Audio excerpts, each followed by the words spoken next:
Burden not the lack of Aries, Leo, or Taurus with thy faults, nor make Saturn, Mars, or Venus guilty of thy follies. Thomas Brown. Good evening, everyone. Welcome to Secrets of Saturn. My name is Jason Lindgren. I'm your host. Tonight we have Esoteric Scholar Made Manifest. Good evening. How's it going, man? I'm fantastic. How are you doing, sir? I'm very well. The one thing I would not call myself is any type of scholar. I appreciate the introduction, but that's kind of my thing. Is that I go the complete opposite direction of scholarly bullshit. I go down the esoteric path as opposed to the exoteric, which would be scholarly, false facades and the bullshit, well, it's not all bullshit, but it's just, kind of candy coated. It doesn't get to the core. You can think of, I liken it to Saturn itself. You can, think of this as Saturn, the inner body. The actual sphere is the esoteric, that is the inner house of the truth, as opposed to the rings, the outer rings, which is the false lies fed to the masses to keep them beating around the bush, as in you're playing ring around the rosy, you're beating around the bush, you're circling around that inner core at the truth that lies within the bush, hidden on the inside. It's like the golden egg hidden on the inside. That's the esoteric. And the scholarly, while there's some good credible history there, most of it is just basically bullshit fed to the masses to keep them beating around that bush. That's right. Perpetually, like the Ouroboros, just the serpent eating its own tail, while never actually getting to the true, the truth at the center of it. So yeah, I would not consider myself a scholar. I'm just someone that likes to constantly learn new things, and usually not deterred by any taboo subjects. And most people will get scared of oh, well, that's heavy, that gives me dark feeling, or that's I don't know, these symbols are well. It's information. All information is inherently neutral. It's only one's own perception Correct. that can filter these things as either dark or negative. I mean, unless it's actually imposing its will on someone, in a harmful way to either another being or another being's property, then it's not doing any harm if it's just neutral in itself, which all information is inherently neutral. It's only how one uses that information. It's like, the guns don't kill people, people kill people. That's their intention. The tool itself is just a tool. It's how we use that tool that makes the difference. I totally agree. So, yeah. Fantastic. Do you want to talk a little bit about yourself before we go into our subject tonight, which is going to be Saturn? A little bit about myself is I'm basically, how I got started into all of this is a very interesting, I mean, nothing really significant. It's just I got started in October of 2012, so I have only actually been quote-unquote awakened for not even 2 whole years now. And I've literally just taken off, just taken this stuff and run with it. Because when I first had my awakening experience, it was when I saw David Wilcock's 2012 Enigma presentation. Okay. Because I got started into all of this, seeing all the mainstream bullshit about 2012 and all the fear-based bullshit. Oh yes. And I intuitively knew, I was like, okay, there's got to be, something else here that they're not telling us. And so I decided to start looking into it for myself. And, once I started looking, then everything all the questions that I had ever had started coming to me, like in synchronicity. They just started falling right into my lap. I didn't even have to go looking. I mean, it just started coming to me. Once something comes into your awareness, you start seeing it everywhere. And so that's what launched me on my path. I started off basically connecting all the religions, all the symbols of the religions, all the same universal teachings held within it. And so I basically started off getting really far out there as far as like, you know, I guess you could call it like light worker, you know, stuff. But then after I realized that that's what I've been searching for my whole life, I realized that there was more to it, and the reason why I hadn't found all of this stuff my whole life was because it was deliberately hidden. And so, I mean, that's what I saw as the ultimate crime. I mean, if I was to deem anything as a sin in this universe, it would be the deliberate withholding of information. I agree with you there. To me, that is the one thing that I cannot stand is you know, holding out or occulting, hiding information, especially in order to gain, you know, some sort of advantage over everyone else. I mean, in my opinion, everyone should have access freely to all information, and whether they decide that it's not for them, that's their choice. But I mean, everyone should have that choice to be made openly, you know, without either having to be fed bullshit by mainstream media or any of these other institutions like, you know, like say universities and most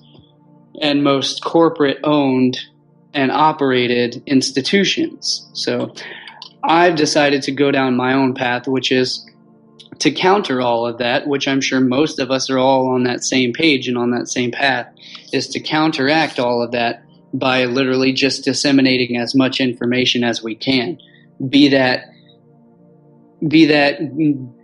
perceived as good, bad, or ugly. I mean, it's all just information. Although there can be, you know, other extremes to that fall out of balance, like say, you know, there is legitimate fear-based information, but for the most part, that's what we're being fed by these corporate-owned institutions, as opposed to, you know, doing your own research. And although there's so much disinformation and, you know, all the COINTELPRO agents and all that out there, that this is sort of where I'm fortunate myself, is my intuition has always been so strong that I never even had an issue like discerning truth from bullshit or disinformation or fallacy. I mean, it all comes down to, I mean, a balanced left and right hemisphere of the brain, a balanced creative essence, especially, you know, being either a writer or a poet or a musician or what have you, that has that creative aspect, as well as being grounded in reality, in this physical as well, with the analytical and the rational, you know, left hemisphere perfectly balanced. Because if we're polarized into one or the other, which Mark Passio brilliantly portrays all of this and breaks it down so perfectly and so poignantly, that, I mean, this is how I see things, is that, I mean, it's all about balance in this realm. And that's what I strive for, is just to always stay balanced in everything that I do and everything that I see and everything that I study. It's all about balance, everything. That sounds like a great way to be. Exactly, man. Cool. Well, like I said before, I would like to go into the subject of Saturn and its meaning, all the things that, the history that's been drawn upon it. And why don't we start at the beginning, as far back as we can both go to its early uses in religions, symbolism, all that, and we'll work our way up to the present time. Definitely, that sounds good. Okay, as far as I know, originally back in ancient times, Saturn was, and I'm drawing upon research from there is a brilliant presentation called Symbols of an Alien Sky, which is by the Electric Universe Theory with the Thunderbolts Project. Oh, yes. Mm-hmm. I've heard of that. Very, very great research, and very thorough as well. Goes back into all the universal symbols, back to the times when there was obviously one form of universal language, as well as universal symbols, which are a whole language in itself, as pictographs. So Saturn was originally deemed in the oldest times as the best, quote unquote, the best sun. And Saturn at some point was somehow a sun. And this goes back, it also can be connected to the symbol of the eight-spoked wheel that we can find in almost all these ancient cultures, like Sumerian, Mesopotamian cultures, obviously Native American cultures as well, Asian, Eastern cultures. Everywhere you look, you see the eight-spoked wheel, which we obviously relate, and we can obviously see that it is also the symbol of the zodiac wheel. It's, Ezekiel's wheel, the wheel within the wheel. It's the zodiac wheel, which obviously we all know that Saturn is the ruler of the zodiac. He is the father of the zodiac. He is the old goat.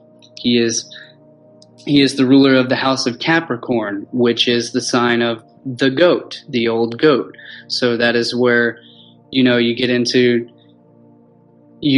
the symbolism of the goat, which is the satyr, which comes from Saturn, which also we have the anagram of Saturn, of STN, when you break down the language and the etymology of the word itself.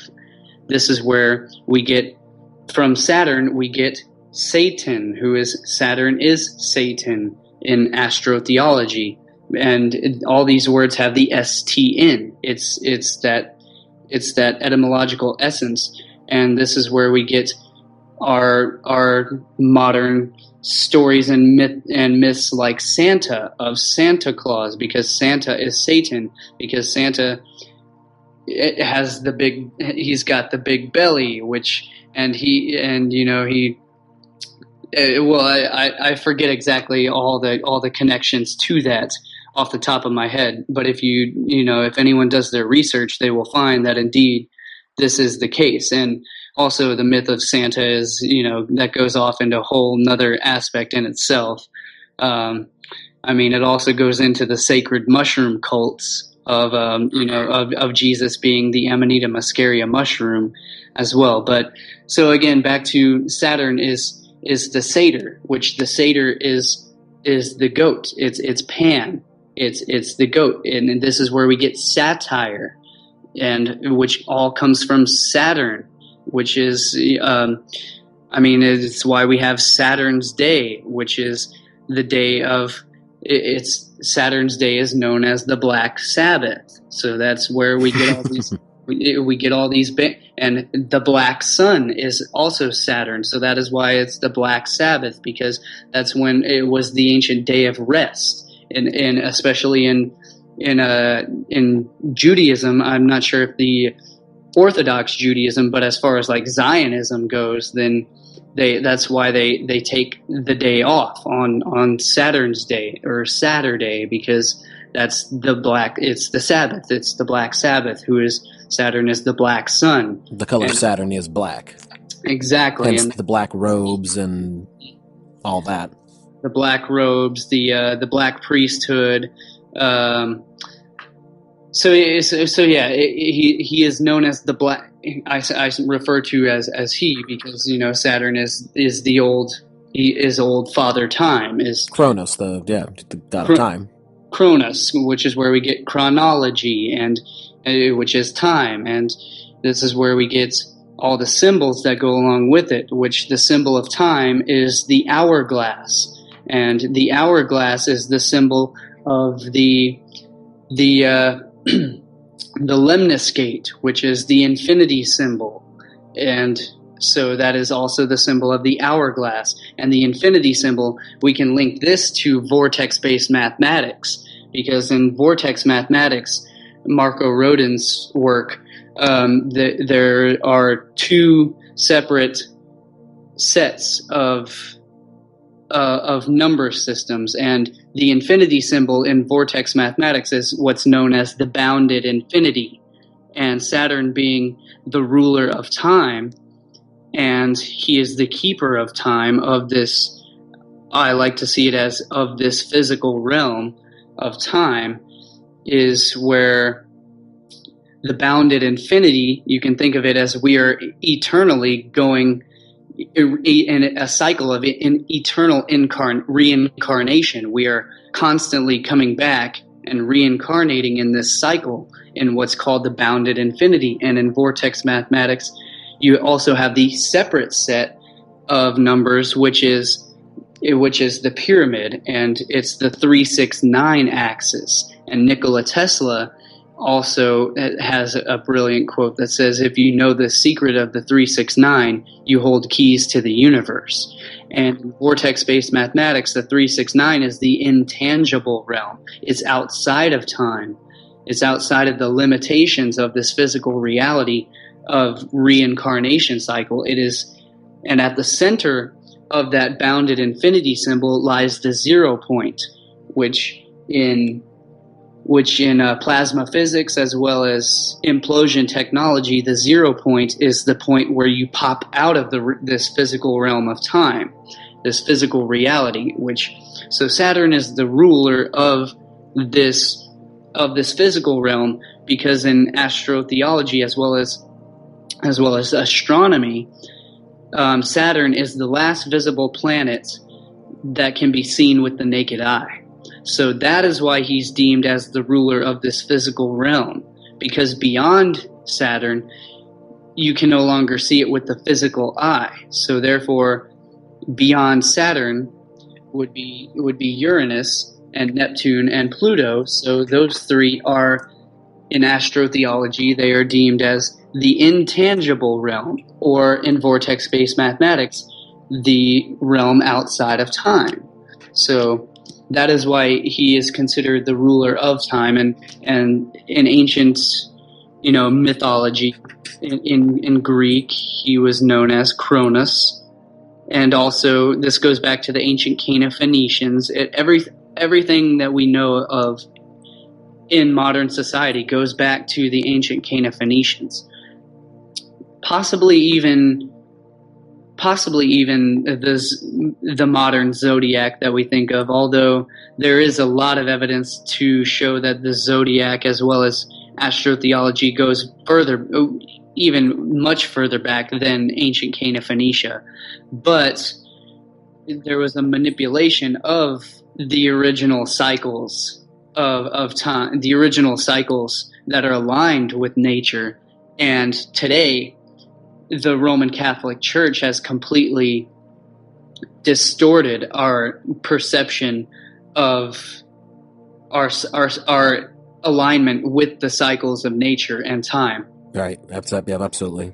As far as the 13-moon calendar goes, and the Mayan calendar as well, which has a 13-month calendar with 28 days. And today, it's all corrupted by the Roman Catholic Church and the Julian calendar and the Gregorian calendar, which set off our calendar, which sets off the cycles of nature, which goes completely against all the laws of nature. So it's that Luciferian principle, which, the Luciferian principle is it wants to skew off from the rest of the entire function of the universe and go on its own path. It goes back to the biblical allegories of, Satan wanted to try his hand at becoming God and wanted to overthrow God. Well, that would be the same as this Luciferian principle, which is, it wants to try and there's not, I'm not intentionally saying that this is anything to be deemed as negative. It's like, because anything in the spiritual realms anything can be done. Spirit can do anything that it wants to do, so long as it's not imposing upon free will choice of another being. So if it wants to go off and experience time in its own way, then spirit has all the free will to do so. But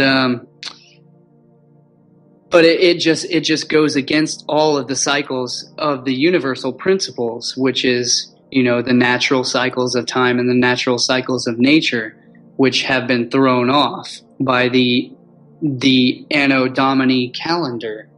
And so that throws off all our cycles. And so once our cycles of time is thrown off, then our entire perception is thrown off. Our entire mental process, our entire aspect of consciousness is thrown out of balance and can be limited and therefore easily controlled.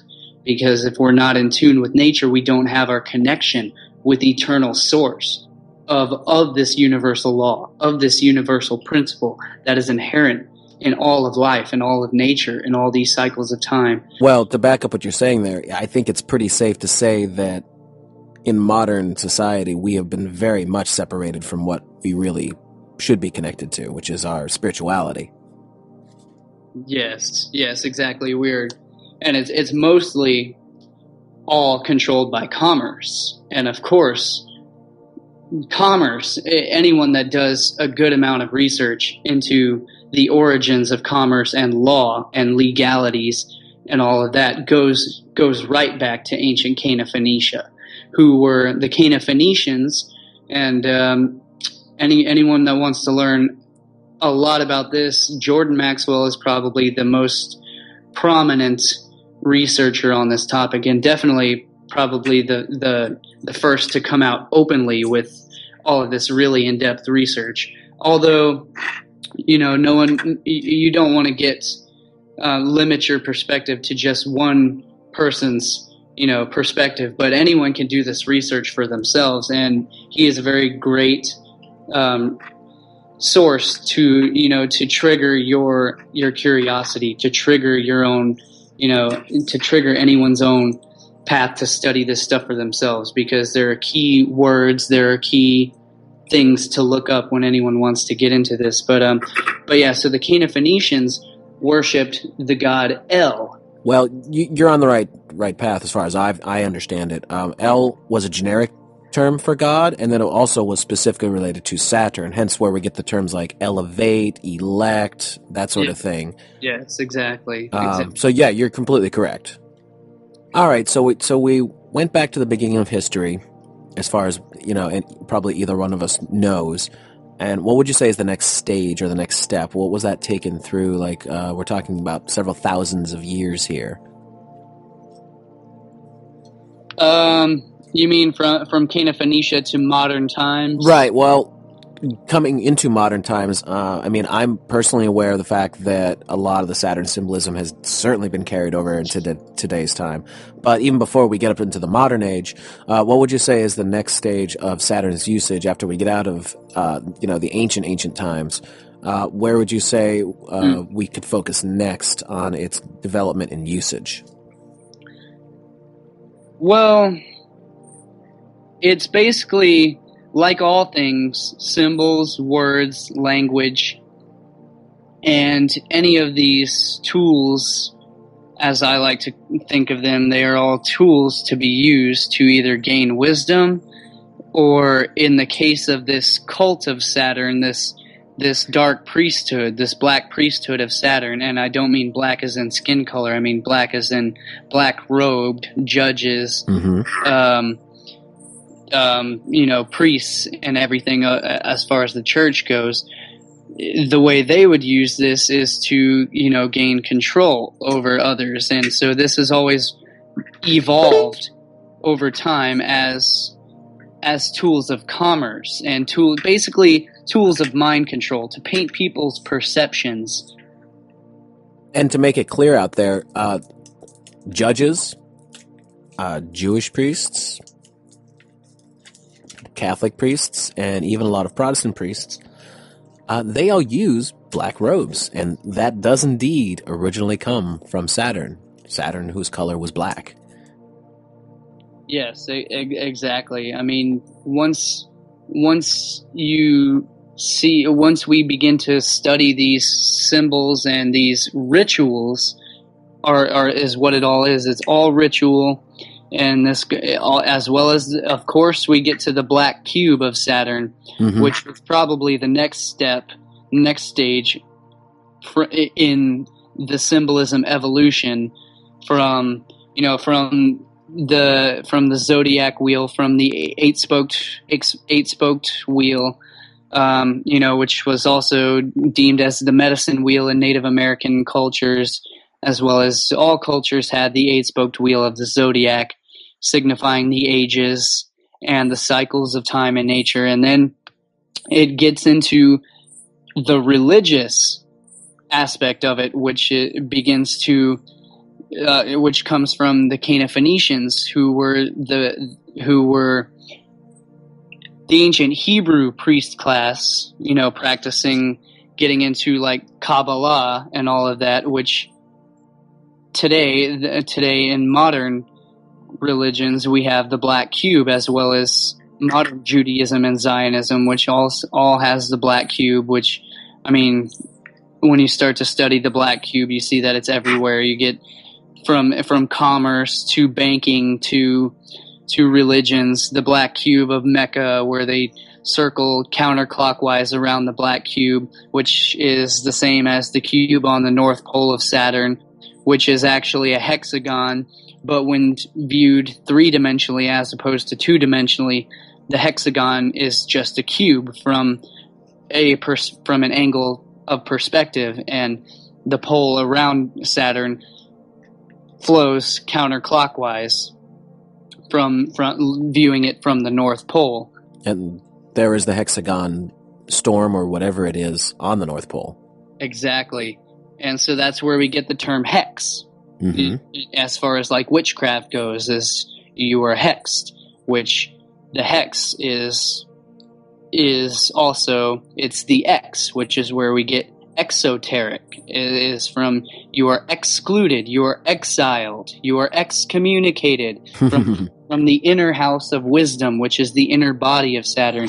And the X would be the outer rings of Saturn, where again, you are beating around the bush if you're caught in the false lies of the false facades that are propagated to the masses via things like mainstream media and other avenues of institutions like universities, which is why when you graduate from a university, you have been gradually 8, which 8 is the number of Saturn, as well as the number 9, which is where we have the 9 square, the magic cube of Saturn, which is the magic 9 square, where all the numbers add up to 9, which is where we play that magic 9 square game in school or whatever to kill time. To kill time?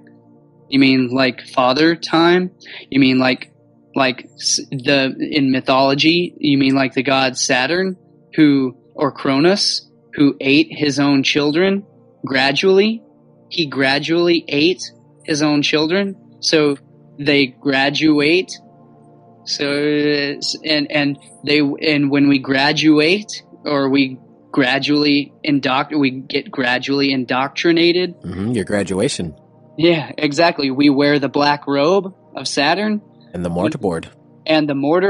The black cube on our heads, which the mortarboard is the Masonic tool which you mix cement on. And let's also not forget the black cube of the 24-hour Apple store in Manhattan. Oh yeah, of course, yeah. I loved that one when I saw it. And the apple, I mean the app of L, and we take a bite. And the symbol for apple is the apple with the bite taken out of it. Goes back to biblical allegory. I'm not going to say biblical history because it's not his story. It's just allegory. It's just symbolism. Correct. It's all code, and goes back to taking a bite out of wisdom, taking a bite out of knowledge, out of the tree of knowledge of good and evil, aka this realm of duality, of polarity, of good and bad, light versus dark, of infinite reincarnation cycle. And so when we graduate from school, we wear the mortarboard on our head, which is used to mix cement in masonry, and This is why we're just another brick in the wall, all in all, because we have been polished. In masonry, we start off as a rough stone. We are an unpolished stone, and in masonry, the perfect form is a 90-degree angle, which in astrology and astrotheology, a 90-degree angle as far as energy is concerned is not the most perfect form, because if you think of energy flowing, energy hits that right angle and it has nowhere to go. It comes to a dead end. Energy hits that right angle and it can't continuously flow fluidly. But a trine or a trinity or a triang of L, the triang of L, meaning the tri and ang meaning bull, which this is one of the most prominent aspects of this research. As you start to research that L is the bull god, and Saturn L is the bull god, and this is why the Illuminati and this dark priesthood cult of Saturn, the L-lights, the worshippers of L, worship the bull god. And this is why you always see the bull symbolism everywhere we look is the bull of Wall Street, the bull of Chicago, the bull market. Goes back to every ancient culture, every ancient mythology. Even, and most people have always said, will say to me, whatever, all cultures don't worship the bull god and don't come from the worship of Saturn or the bull god Saturn. Well, they actually do, and they're like, no, all the religions aren't controlled by the Illuminati. All religions aren't controlled by this dark priesthood of Saturn. Well, when you look deep enough and when you look and find the connections between all these things, rather than only looking for the differences, there are far more similarities in everything than there are differences. When we start looking for the similarities in all things as opposed to the differences, then we start to see pictures. We start to see the puzzle come together. We start to see the big picture. We start to see things connect.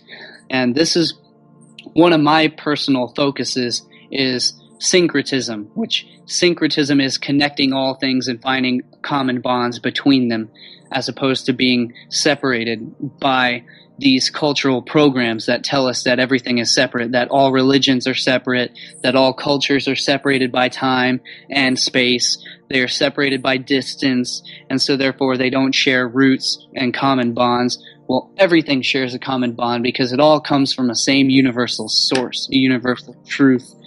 And it all comes from the bull god, who is El, because the very word El in Paleo Hebrew is the name of God of ancient Cana Phoenicia.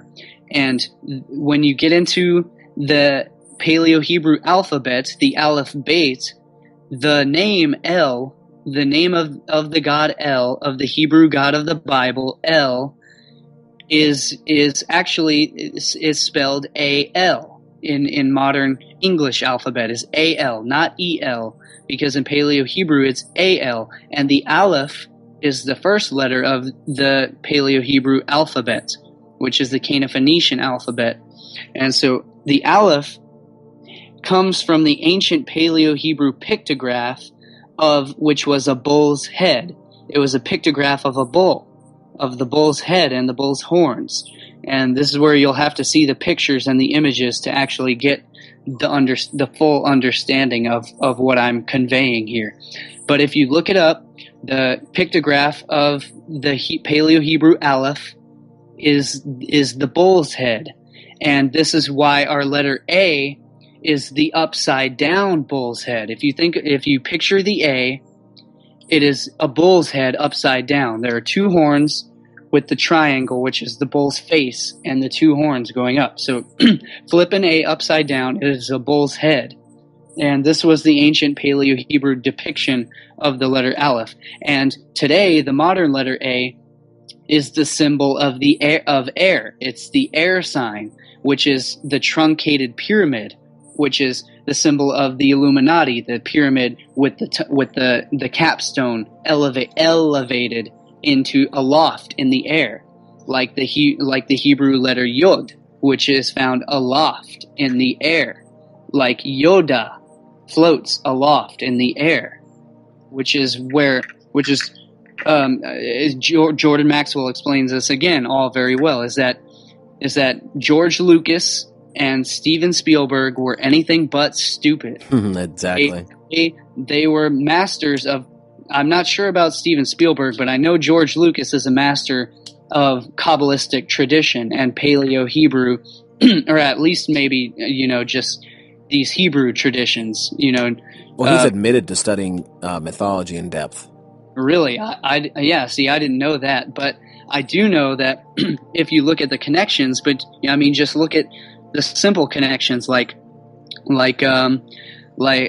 I wrote a very good article about that here, which I can refer to real quick, just so that I don't get off track while I'm talking about this. But when you look into the Star Wars, the movie Star Wars, there is Kabbalistic symbolism and Saturn symbolism all throughout it.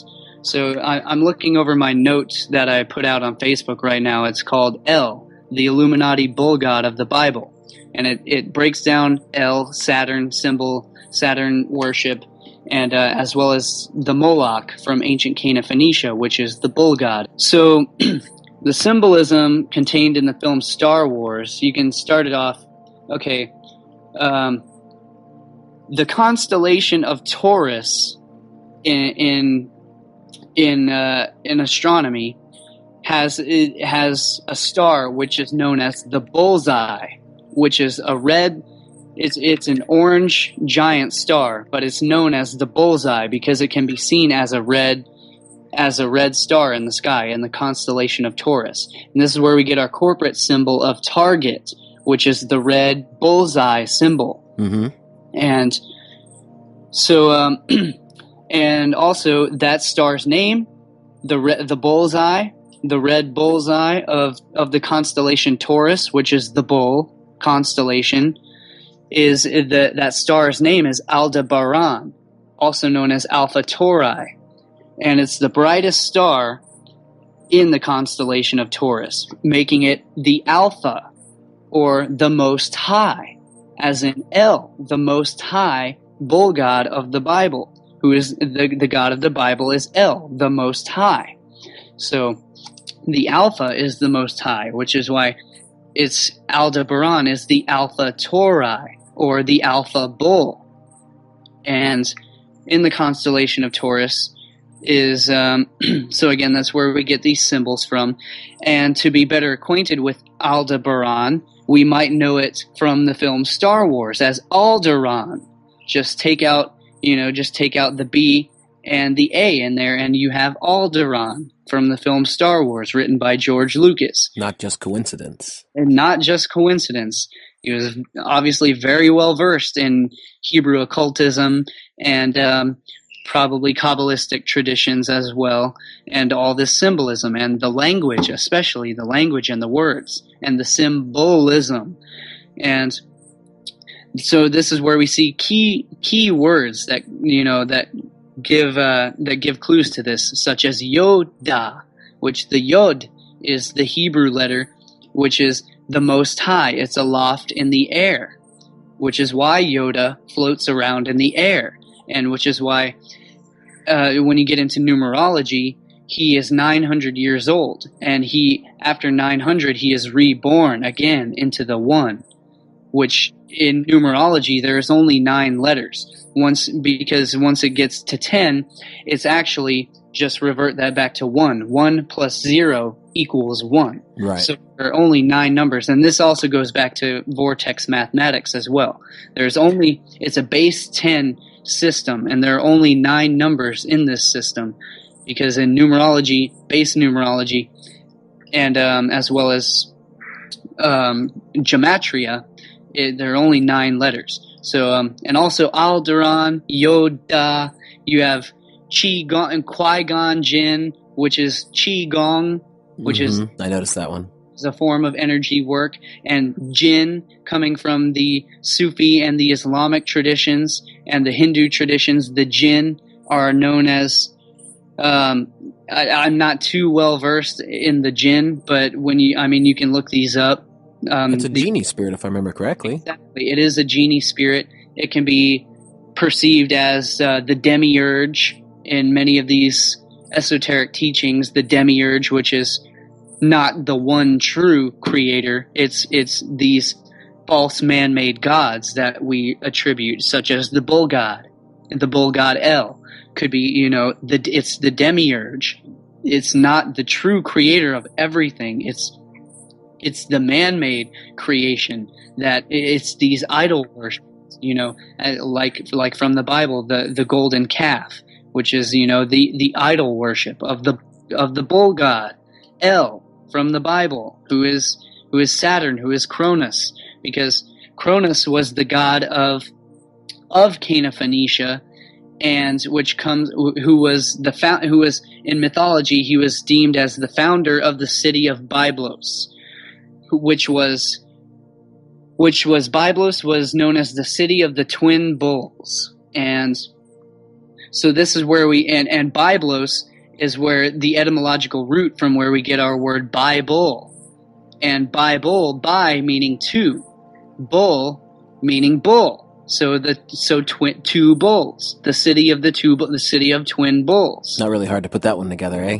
Yeah, no, it's very simple. It's all in the sounds. It's all in the phonics, which comes from Phoenicia, which is the phonetics, which is the Paleo-Hebrew alphabet, which gives us our modern English alphabet, which is the tool of all control and all commerce through language, through court systems, through legal systems. Mm-hmm.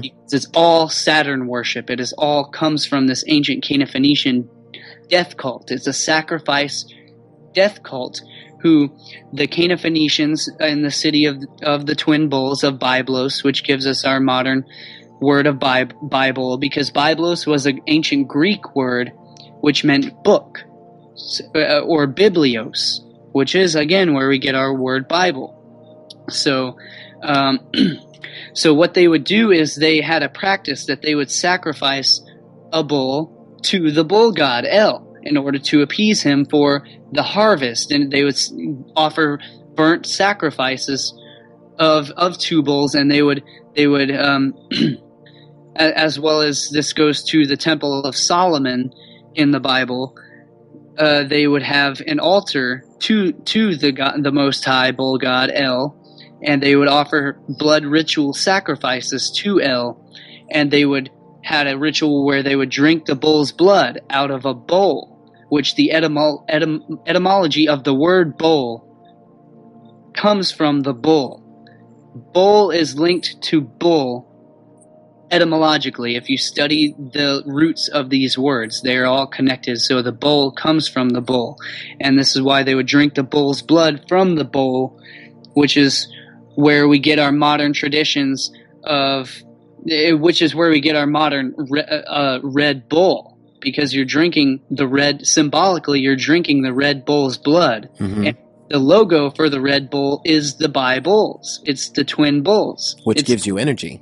Which gives you energy, and which their motto is it gives you wings, like the ancient Babylonian and Mesopotamian bull god of the Shedu, who was the winged bull, who flew through the air, which is why Michael Jordan is the Red Bull, who flies through the air. Michael Air Jordan, who flies through the air. He's the ancient Babylonian winged bull. And of course his number is 23, and he flies through the air just like the Babylonian winged bull, which is, all these things are connected. And so again, this goes back to the letter A, which is the truncated pyramid, which is the air symbol. So, which is the symbol of the Illuminati, the truncated pyramid with the capstone elevated in the air or aloft in the air. Sorry I go off on tangents, but on a side note, actually, before we go further than that, I don't know at what point Yoda's name was changed to Yoda, but I recall reading a book on the original scripts for the first 3 movies years ago, and Yoda's name was Midge, Midge. His description was the same, little green fellow. But at some point, someone, I'm going to guess George Lucas, changed it from Midge to Yoda. So that sounds so directly intentional to me, just based off of the little things we've been talking about here. It sounds like that absolutely the symbolism was intentionally put in there. Yeah, of course. I mean, everything that we see in Hollywood, on film screens, on any sort of screen as far as TV or Hollywood movies go, everything, every single symbol, every frame, every visual is carefully, strategically placed there for a specific reason. Nothing is placed there by chance or by accident. Hollywood, because the magic wands were made from the wood of a holly tree? Exactly. Like Harry Potter's wand was made from Hollywood? This magic wand, yes. I always thought that was interesting. And what does J.K. Rowling know? She knows, I guess, esoteric occult knowledge, which I'm not sure about her, but yeah, this is all very. There's so much symbolism in that as well. I mean, going back to just so much. I haven't gone into the Harry Potter symbolism myself personally, but yeah, it's all Hollywood black magic, which is the dark priesthood, it's all Saturn worship. It is all programming. It's all mind control via our perceptions, via symbols, images, and it paints a picture in our subconscious mind, whether the conscious mind is aware of it or not. The subconscious mind knows all of these things, and when we are ruled from the unconscious, our perceptions can be influenced, and therefore, once our perceptions are influenced, our behaviors can be influenced. To what end, a lot of people have asked me. Basically, to make us easily manipulated. Jordan Maxwell always puts this very, very simply. It's to keep us satiated, to keep us entertained, to keep us to not know what is actually going on, to be our own sovereign beings, our own rulers over our own sovereignty, over our own lives. It's so that it keeps us externalizing our own power into someone else, into an external authority, such as government, meaning mind control. Govern, the Latin root to steer or control, and ment, Latin root meaning mind. So that is what I see the ultimate ends of all these, the symbols, the language, all of these occult esoteric teachings it's all hidden in order to maintain control over the population, in order to keep them subservient to the master, to keep them entertained. It's all ancient Roman. It comes from Cana Phoenicia, but then which was passed on, and the torch was sort of taken up by ancient Rome, who conquered.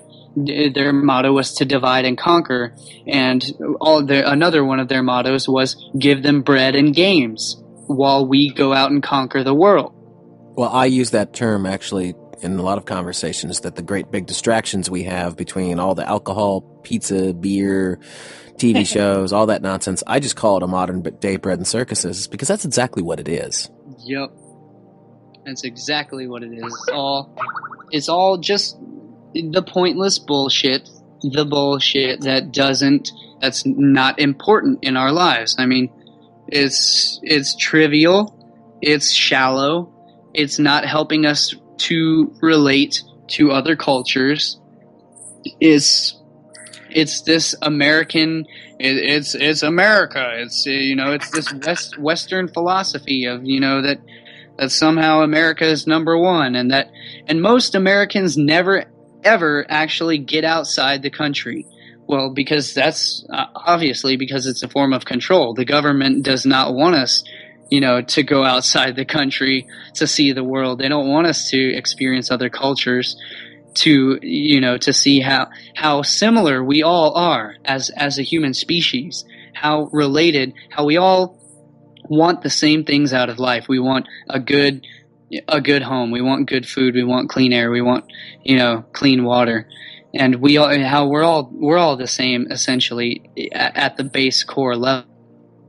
So yeah, we are all connected at a universal conscious level, because consciousness cannot be separated, it cannot be divided, but the perception of who we are, of what we are, which is our perception, what Hollywood and government and this cult of Saturn, which worships the material, physical, tangible realm, it wants to keep us trapped in this realm of infinite incarnation. And I use the term infinite, not meaning limitless, because if you break down the word itself, you are infinite. You are in finite existence, meaning you are limited as long as you are infinite, which is, again, back to the lemniscate, the infinity symbol, the hourglass, the 8, the number 8, which is the 8-spoked wheel of Saturn. So they want us to be limited in this realm of to think that this realm of physical, tangible reality is all that there is, as opposed to that there is we are infinite spiritual beings that exist on a quantum level that, when you break down, is not solid at all. It is we are energy, we are life, pure life force. That everything is pure life force. Even solid matter, when broken down at a quantum level, is not solid at all. No, not at all. Everything is energy vibrating at different wavelengths. Exactly, especially lengths of light and sound, and that is what we are. We are pure light. We are not these physical, tangible, material goods that we buy, and we are not the car that we drive. We are not the house that we acquire. All of these things are tools to help us achieve what we came here to achieve in life, which is to learn to love each other, to learn to transcend this physical realm, and to have our feet on the ground with our head in the stars at the same time. Not to float away in the clouds looking for some external god outside of us, as the religions would have us believe, that God is something outside of us that we need to appeal to, or else we will suffer horrendous consequences, which is all programming of these ancient dark priesthoods. Which the reason that all of this religious programming is like that is because they wanted to gain control by basically selling spirituality. By the ancient Egyptian scribes would sell a book of the dead in order to transfer the souls into the afterlife by purchasing one of these scrolls from the scribbling scribes who wrote down these books of the dead and charged immense. You had to be incredibly wealthy to purchase one of these books of the dead to to guide your soul into the afterlife, into the fields of Elysium, as they saw it. Mm-hmm. It's been a scam since way back when. Exactly, and so this dark priesthood of Saturn goes way back, and this is how they deceived everyone. It was just, not really anything. It's nothing personal. It's just business. This is what I can't personally comprehend myself. How anyone could really think business is, think of business so highly. I guess these Wall Street bankers or whatever. I just don't see how it can be so worth it, to basically to worship money, to worship commerce, because I guess the reason why is because, it's like playing a game of Monopoly. If you control the board, you get this feeling of, ooh, I control everything. I control the chessboard. I control the game. I control the entire board. So yay, that makes me feel, powerful. That gives me a sense of power, when it's really just a game. And as long as they're playing that game, they are trapped inside the game as well. So they are trapped in this cycle of perpetual reincarnation, and they feel that they aren't able to progress, to transcend this realm of physical incarnation. So therefore they feel the need to hold everyone else back as well, to keep everyone else in this game of endless commerce and reincarnation cycles of infinite time. And when I say infinite, I don't mean, well, yeah, it's endless time. It's the realm of time, which is the bounded infinity. You are bounded in finite time, the realm of Saturn, of the hourglass. So if they can control the game, then they can keep reincarnating into this reality, and they can keep controlling it through their genetic bloodlines, which, when we study genetics and genealogy, and when we study epigenetics as well, we learn that information and memory is stored in DNA. So when they pass down this information through their royal bloodlines and their elite bloodlines, then they pass down this knowledge, this ancient tradition. They pass it down in their bloodlines, in the DNA itself. And so therefore they can continually control this reality by passing that along. And so they want to keep all of us trapped in this game as well, when we're literally just here to learn. We are here for a limited amount of time to evolve our souls, to expand our spiritual growth, to learn to connect with each other, to relate to each other in more expansive ways, beyond the material goods, beyond the commerce, beyond all of these forms of control. And when I say control, I don't mean it like necessarily, it doesn't even have to be a direct intentional force. It could just be, something that just kind of, something in the collective unconscious, that sort of evolved over time, or it could be intentional. Honestly, I'm not too sure about that myself. Or it could be both. It could be intentional, and it could also be just, but one thing that it's not is it's not human nature. We are not these animalistic beings that mainstream science would have us believe, evolution, Darwinian institutions would have us. We are not these. We are not these. That's not human nature. Is to fight and conflict with each other. It's not to to divide each other and to separate and to want to put each other into slavery. That is not human nature. That is this dark priesthood, which is basically is an external. They're a manifestation of the collective unconscious, which is the R complex of the brain, which is the most primitive evolution of the human anatomy, which is the reptilian portion of the brain. It's the most primitive form of the brain, which is associated to survival, to fight or flight mechanisms. So it wants to perpetuate its own existence. It can't conceive of itself as being a spiritual being outside of this, outside of this physical reality. It can't conceive of that. It's only concerned with collecting as much material wealth as it can in this moment to perpetuate its own existence. It's a virus of the mind. It's a parasitic way of thinking, It's a cancer of the mind. It wants to spread as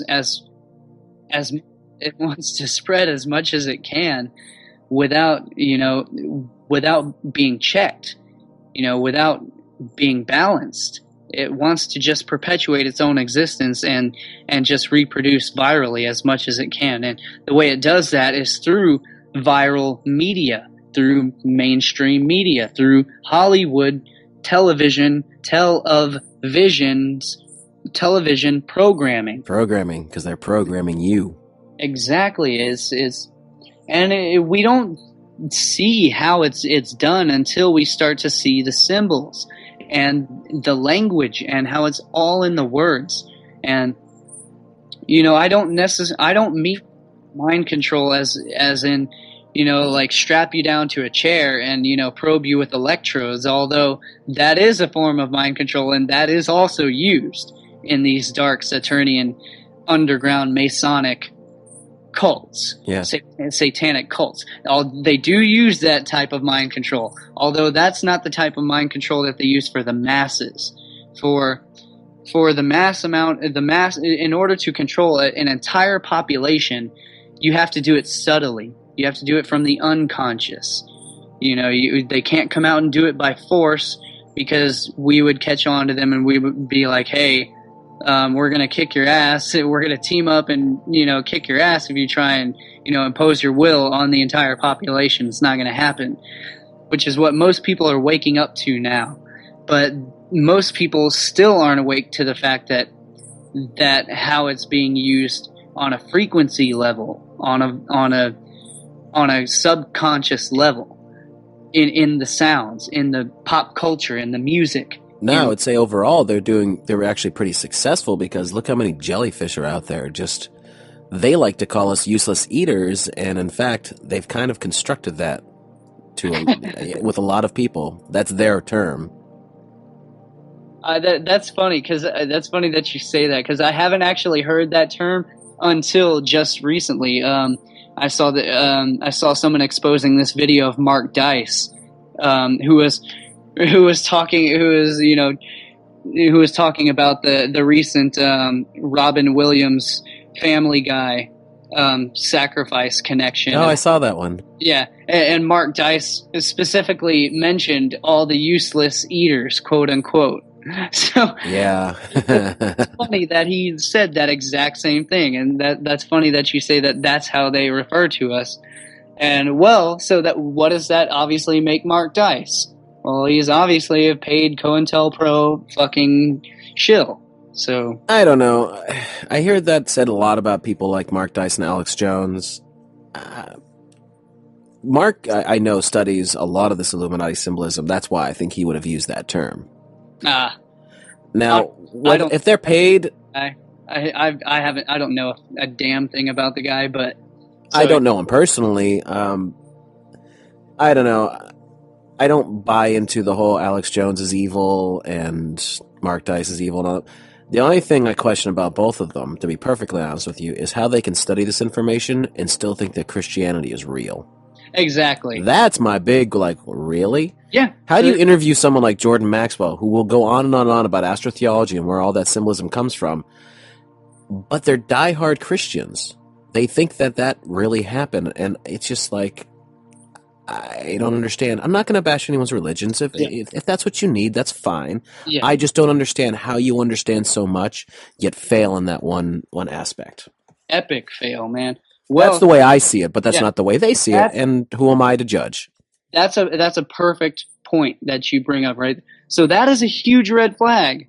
That is a major red flag. So I have nothing against the person themselves. I have nothing against Alex Jones as a person, because honestly, he obviously interviewed Jordan Maxwell, so he does have bits of truth, and he does put out bits of truth. However, there are those red flags, like you just pointed out, that how can you get this deep into this information and still have those programs? Because like a lot of people claim to have religious experiences, and I think certain people, I think a lot of people, to be honest with you, need to put a label on something. Like, they need to say, well, this is what it is. I've had spiritual experiences, but I've never seen or experienced anything. I've seen a lot of things, to be honest with you, but I've never seen or experienced anything that makes me think any religion has got it right. Not like organized out of a book. I know that spirituality is real. I know that I've seen a lot of crazy stuff, but nothing has convinced me, not even a little bit, that any religion on planet Earth has got it right.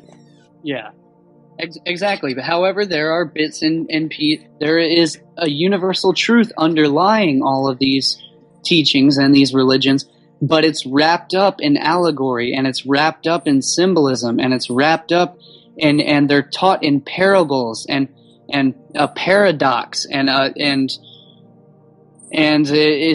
which is a paradox, and a parable. Literally, at its root meaning, it means bullshit. There are universal truths underlying all of these things, but they are wrapped up in exoteric bullshit to keep the masses beating around the bush from getting to that universal truth at the core, which is wrapped up in allegory and symbolism. And when you view it from the anagogic, which is meaning to see through the literal, is to see through it as a literal history, and to see it as a symbolic, metaphorical meaning that gives you a sense of how to live, of how to of a universal truth, a common bond between all of us that's hidden underneath there. So again, that goes back to the esoteric and the exoteric, and the parable comes from Greek parabole, and bole itself is the root word for bull in etymology. So there we have the bull again. Exactly, and para means beside, which means if to be beside something, there has to be a side A, and look when you break down the phonics of the very word beside, B-side, it's B-side because there has to be an A side. There's side A and then there's side B. So there's twin aspects there. There's two aspects. There's twin pillars. There's Masonic twin pillars there, which anyone that studies Freemasonry and esoteric teachings knows that, especially Jordan Maxwell will talk about this as well. Moab and Boaz. Joachim and Boaz, and the twin towers and the twin pillars of the sun and the moon. So the para means the two. It means the beside of. So, and bole meaning the bull. So again, it's the twin bulls. It's the Bibles. It's the Bible, and the Bibles. There's the old there's the alpha bull, and then there's the beta bull. There's the older, wiser, more experienced bull, and then there's the younger bull who learns from him. And this goes to the Old Testament, where the Hebrews say that they view El as God, they view El as God, who is the more experienced, wiser bull, and they as the younger bull who learns from him. So, and I have to give my credit for all of this stuff that I'm talking about to True Theorisy, House of Wisdom, Christopher Lord on YouTube, as well as he's got his own blog, which is truetheorisy.blogspot.com. He's the original, and he basically got on this symbolism, language etymology, and all of this stuff. Also, from learning about some of this research from Jordan Maxwell. Only he also expanded on it and came out and just discovered so much original stuff that, he's gone into such depth that he's the only person that I've ever come across whose level of research and in-depth research has, is on the same level, if not even deeper than Jordan Maxwell's research. Although Jordan's been doing it for over, 40 years now. or how or long? 50, I think. 50 years. Damn. So yeah, but Christopher Lord has been doing it for about 10 years, but he is gone. I mean, as we know, in today's age, we can, find so much more information than we ever could back in the day. So this makes it allows us to have access to so much more information than we ever could before. So, well, all of us, we have the benefit of people like Jordan, who I believe was at least the first very public person to put this kind of knowledge out there. Now we have the internet, and we can all exchange information, but he didn't have that advantage. Yeah, I can't even imagine having to go. I mean, I can't even imagine the amount of time. Oh, he talks about it, how he would just go into libraries for hours and hours and hours photocopying things, how he just have giant boxes full of things he photocopied. And, can you imagine? I mean, up until the 90s, that is how it would have had to have been done. I know. I really can't imagine. I can't imagine it. Like, although that makes it kind of fun in itself, because it's like a whole adventure in itself. Because it takes a lot more effort. So you really got to be dedicated. Yeah, I would say he definitely was dedicated. Plus, the good thing about that is you didn't have all these fucking disinfo, sites and trolls everywhere, out there literally just putting out a bunch of bullshit, so that when you go looking something up, your first thing you're confronted with is nonsense. A bunch of misinformation and disinformation. So, I mean, that's the good part about, not having all of this access was, he basically had direct access to original documents and original research.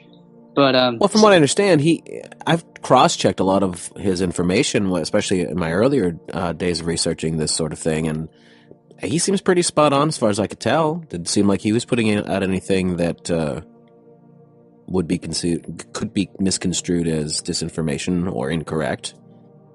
No, definitely not. That's the thing, is that that's the thing about truth, is anyone can go and corroborate this information from multiple different sources. Like yeah, it's one thing if you get your information from one source, then you don't necessarily, it doesn't have that same credibility.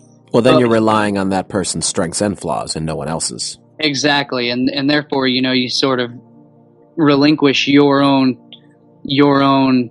sovereignty. You relinquish your own power, and you give it over to someone else, because you're trusting their opinion, or you're trusting their perspective rather than necessarily your own. But when I see things as, again, a trinity, as it's like a GPS, your own GPS map. And in order for a GPS to accurately depict your location in space and time, you need 3 points of reference. So, and this is what I see as far as like consciousness awakening goes. Like when someone hears this type of information for the first time, they're usually too programmed, and they're like, that's fucking ridiculous. You sound like this is tinfoil hat shit. Tinfoil hat, yep. I love that. But when it comes from a second source, a second totally separate, unrelated source, then they're like, okay, well, there might be something to this, since, well, all these people must be mind controlled, and they're all spouting a bunch of bullshit. But then when they see it from a third unrelated source, then the picture clicks, because then you have the triangulation, you have the trinity, and you have the GPS triangulates your location in space and time, and all of a sudden you have this. You go, holy shit! Okay, now I better start paying attention, because now there might be something to this. And then hopefully, if all conditions are right, then they'll go start looking something up for themselves and actually, getting to the bottom of things on their own, as opposed to just, passing it being ignorant of it and ignoring it, or, just passing it off as bullshit. But yeah, so also, that goes to the third eye symbolism. I mean, we've got two physical eyes. I mean, But just seeing the world through those two eyes, we can still be controlled. We can still be deceived. We can still be we can still be caught in illusions with seeing things through just these two physical eyes. But when we triangulate our vision triangulate it with the third eye, the inner eye that sees within, that sees the intangible realms, that creates the triangle, the triang of L. That, like I was saying, the vortex-based mathematics that creates that intangible axis. It's the 3, 6, 9 axis that Nikola Tesla spoke about, the 3, the 6, and the 9. And again, the number 9, when you start to look into the significance of the number 9, actually all of these numbers, the 3, the 6, and the 9, I mean, you will start to literally see the symbolism, the stories, the songs, the lyrics, all of these dots start to connect once we see these things. And like Nikola Tesla said, you do have a key to the universe by knowing the secrets of the 3, the 6, and the 9, because that is the intangible realm. That's the realm outside of time, outside of the control of the physical realm of Saturn, of the physical reality, the Lord of Time, the infinite existence. I mean, so it takes that triangulation, it takes that third eye, it takes that 3 sources of cross-referencing to get our own truth, to be able to become relevant, to become clear. Well, to tie it all together, because we are going over an hour here, we'll see if we can kind of put a capstone on this. Where do you feel all this leads us to today? What is Saturn's role in modern Western culture? Well, there is the perceived role of it as far as the Elites are concerned, which is to continue ruling each other and to continue dividing each other by deceiving each other and trapping each other in this realm of infinite reincarnation cycles into this physical reality where they have control of the game. Or we take control of our own sovereignty by learning these secrets and no longer ignoring it, no longer passing it off as, oh, well, this is dark and scary, so I'm, just going to tuck my head in the sand and go back to sleep. Or, oh, this isn't love and light, so I'm not going to pay attention to it. Or, because honestly, I don't see how people can think that way, because for me, this stuff it's not, I mean, yeah, there is dark stuff that people do with this information, but it's just information. It's only how people use it these are symbols, it's language. I don't see how it can be used for ill purposes when it's brought to light, when it's brought to the conscious awareness. So that is the key for us in this day and age, is in this age of awakening, in this age of information, is the only crime in the only crime in the age of information is to remain ignorant. Is to ignore things. And that doesn't mean that we have to necessarily, obsess over it or get compulsive over it. And everything is about balance. It's about looking at it, but not dwelling on it, observing it, but not getting sucked into it, not getting caught in the vortex of it. And it's being aware of it, but not worshiping it. Like the fucking Elite cult of Saturn. Like, they're, oh, they like fucking worship this shit. Like in astrology, none of these things are in astrotheology and astrology, none of these things are inherently negative. Everything is neutral, and it's only when we get polarized into either a good or a bad, positive and negative, a light or a dark, that we get caught up in all of these forms of control, be it light or dark. Even the light is susceptible to being controlled. Hence the New Age, which is a satanic, it's a Saturnian cult. The New Age movement, although there is truth based in it, for the most part, it's designed another control mechanism to keep people from looking at the truth of the shadow aspect. It's to keep them, looking the other way while they go and do all this shit in the shadows. It's only one facet of a much greater thing.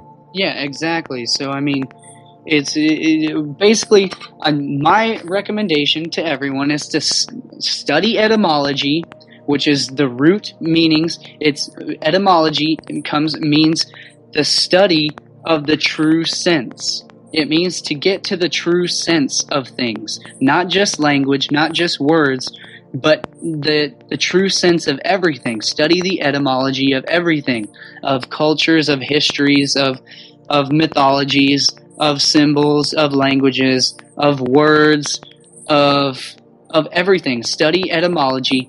There are great resources. There are online etymology dictionaries that I highly recommend going to. One of the best is etymonline.com, etymonline.com. Get yourself some physical etymology books, dictionaries if you want to, and don't limit yourself to scholarly authorized versions of history and authorized dictionaries. Because if you're looking in the authorized version, that means it was authorized by someone. Who authorized these versions? The authorized King James version of the Bible. Who authorized it? Well, there was it had to be filtered out. It had to be filtered through. It had to be authorized. Or in other words, it's not the true version of it. It's the authorized version. It's what one person or group of people wanted you to see, and nothing more. Exactly. So although that helps, but it's only one aspect. We want to look at all aspects and put the whole all the pieces of the puzzle together to get the whole picture. We don't want to look at just one source, just trusting our education, just trusting our degree, which of course we get a degree because it's Masonic, because it's Illuminati. We get degrees. So I mean, we don't need degrees. We don't need degrees to become enlightened. We don't need masonry to become enlightened, or we don't need universities to become enlightened, or become an alumni, which is to become an Illuminati, just become illumed or alumned.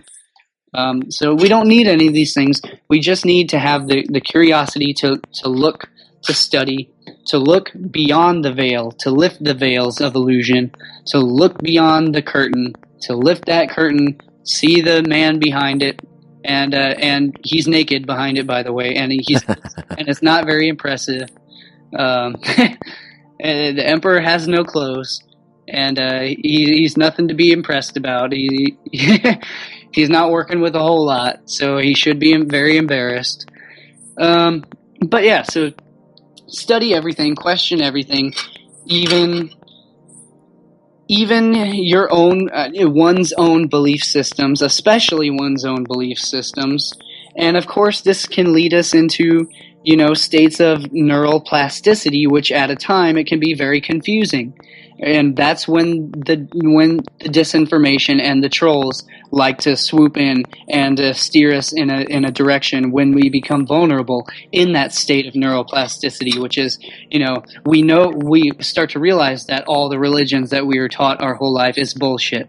But we start to see everything else and we're like, oh, well, I don't know what to believe anymore because everything I knew is now proven to be a lie. So now I don't know what to believe in. Well, that's a brief state of it's a state of vulnerability in between states of order. That's a state of chaos in between higher levels of order. Well, you could put the beliefs off to the side and start learning some facts. Yeah, exactly. Exactly. It's to, and also just to use discernment, to not lose your rationality, not lose your credibility. Stay credible, stay rational, but don't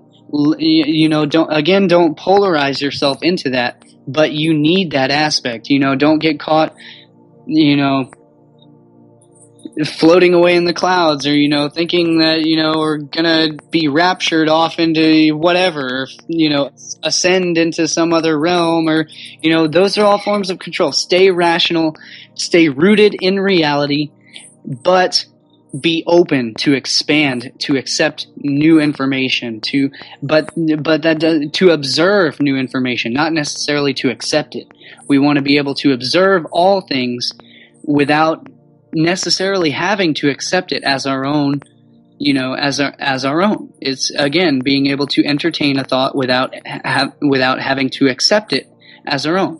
And it's so therefore it's not being afraid to learn new things, not being afraid to study what we fear, because fear, I always say this, one of my favorite sayings that I say quite often is, if you fear something, study it.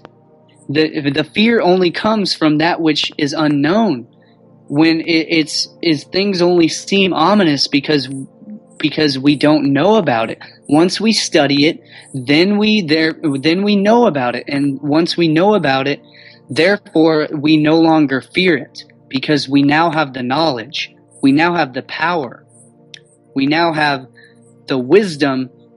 Well, we have the knowledge to know how to act upon that knowledge, which then gives us wisdom. And once we have the wisdom, then we can no longer be controlled. We can no longer be manipulated. We can no longer be enslaved. We can't, as the Rolling Stones said, we won't be fooled again.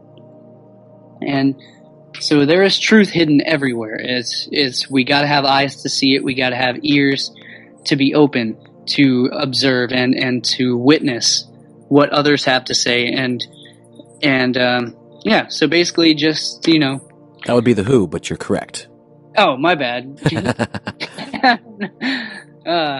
Yeah, there you go. It's all good though.